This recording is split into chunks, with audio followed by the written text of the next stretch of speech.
What's up, guys? Lemonhead-it here. We got the Suzuki back in the shop, and a lot of people have been asking what suspension and what bump stops and what have you done to it, all that. So I thought I would make a video and kind of walk you guys through what it is. It's really nothing special.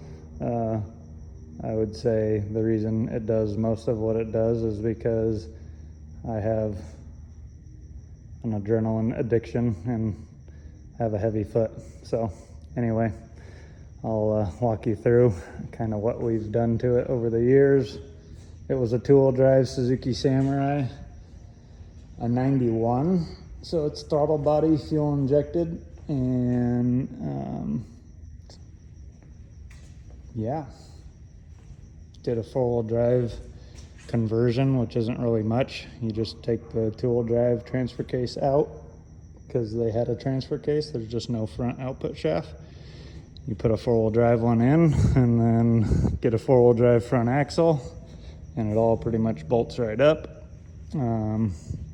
Shortly after getting it all together, we bent the Suzuki axles, built another set of those with as much gusseting and trussing and beef as I could throw into them, and we bent those. So then we went to Toyota axles. They're pretty gusseted and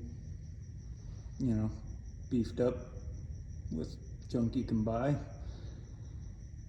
Got the high steer on there, and we did a Geo Tracker power steering kit conversion.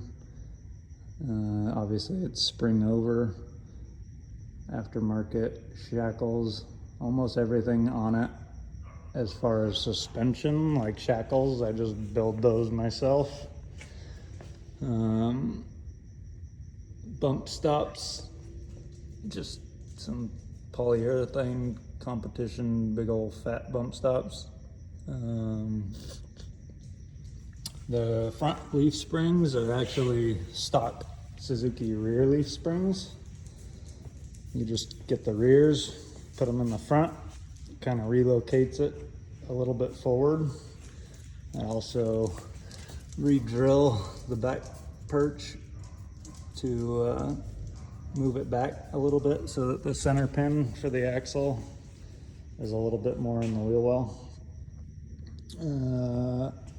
Plated the frame to give it some more strength, and did my own shock hoops.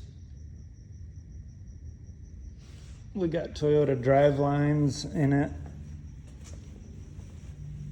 In the rear, same thing, just some shackles I built. Stock Suzuki springs. I add some leafs in there to kind of give it a little stiffer ride. Toyota axle, nothing special there.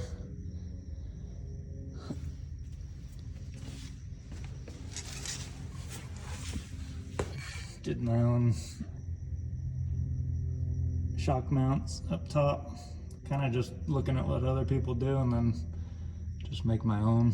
This car's all about cheap and fun. So it has an axle wrap bar, which you notice is not on there, which hooks up to this cross member that's welded into the frame. And the reason that's not on is because we broke it jumping, like we break most things jumping. So once that broke, I told myself I'm not going to drive it because I don't want to break a bunch more, because it definitely gets a ton of axle wrap when you're jumping and on the gas hard through the rocks, and whoops. It has a 6.5 to 1 T case in it with Lemonhead-it built.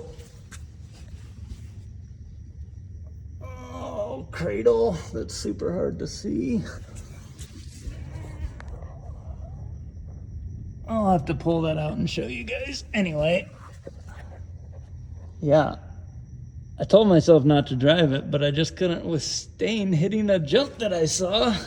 So we took it out and I got axle wrap and broke the transfer case in half.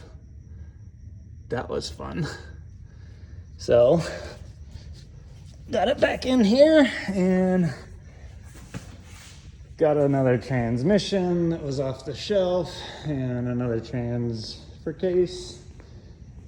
I'm gonna pull that one out, see if the gears survived, and then get another transfer case I got. I doubt the gears survived, but I'll get another transfer case I have and start building it. Go from there. 411 gears. It's spooled in the rear. Pretty decent cage. Everything is through to the frame. Seats are all welded in to the cage, which then goes down to the frame also. So as far as safety, it's pretty decent.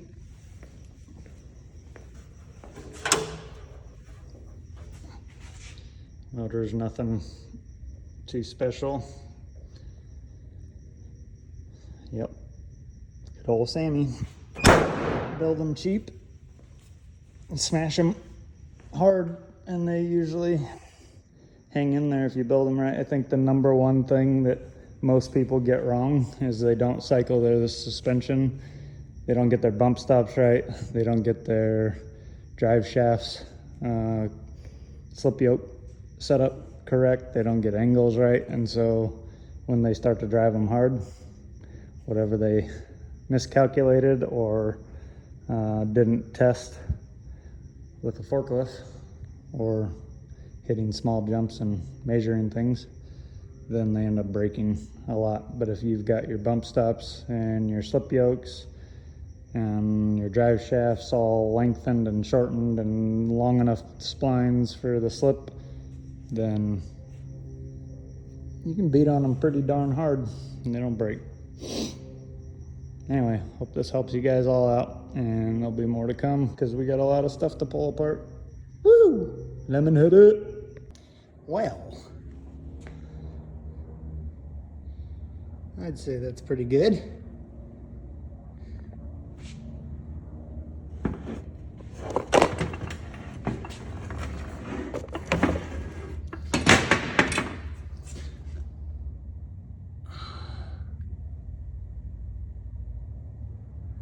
Can't wait to open it up and see if the gears are just broke to all hell, or if they,